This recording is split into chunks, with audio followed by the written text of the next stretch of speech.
السلام عليكم وأهلا بكم في قناتكم.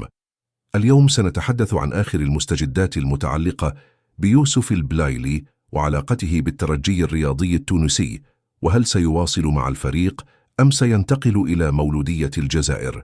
المعلومات الواردة هنا موثوقة ومحدثة حتى تاريخ 20 جويلية 2025.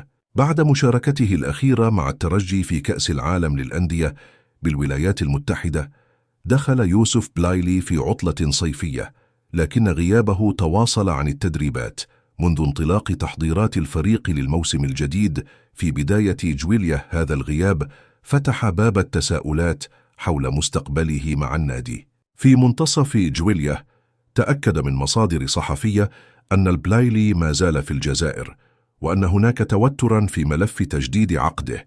تقارير راديو مارس أشارت إلى أن اللاعب رفض تمديد عقده لموسم إضافي، مفضلا الاكتفاء بعقده الحالي الذي ينتهي في جوان 2026. عبد الحفيظ بلايلي والد اللاعب ووكيله صرح بأن العائلة حسمت قرارها بعدم التجديد، وأن العودة إلى الدوري الجزائري عبر المولودية خيار مطروح بقوة. كما أكد أن المفاوضات بين الترجي ومولودية الجزائر انطلقت فعلا، مع حديث عن مبلغ يقارب 1,000,000 يورو للتفريط في خدمات اللاعب. من جهة أخرى، إدارة الترجي لوحت بالعقوبات وأمهلت اللاعب للعودة إلى التدريبات قبل نهاية الأسبوع الماضي.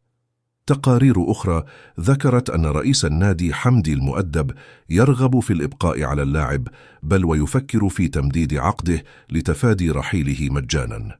الإعلامي الجزائري حفيظ الدراجي أكد أنه التقى يوسف البلايلي في وهران، وأن اللاعب أبلغه برغبته في البقاء مع الترجي، وربما مدد عقده بالفعل، وهو ما يتعارض مع تصريحات والده حول إمكانية الرحيل.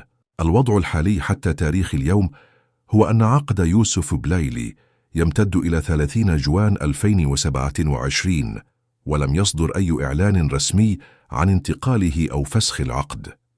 هناك تضارب بين تصريحات والده وتصريحات الدراجي، فيما يظل موقف الترجي الرسمي متمسكا باللاعب. إذن يا أصدقاء، الملف ما زال مفتوحا.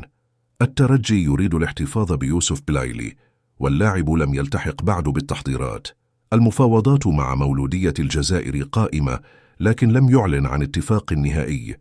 سنوافيكم بأي جديد فور صدور بيانات رسمية. شكرا لمتابعتكم، ولا تنسوا الاشتراك وتفعيل الجرس. إذا أعجبك الفيديو لا تنسى دعمنا بالإعجاب والاشتراك في القناة وتفعيل زر الجرس ليصلك كل جديد من أخبار الترجي ويوسف البلايلي أولا بأول.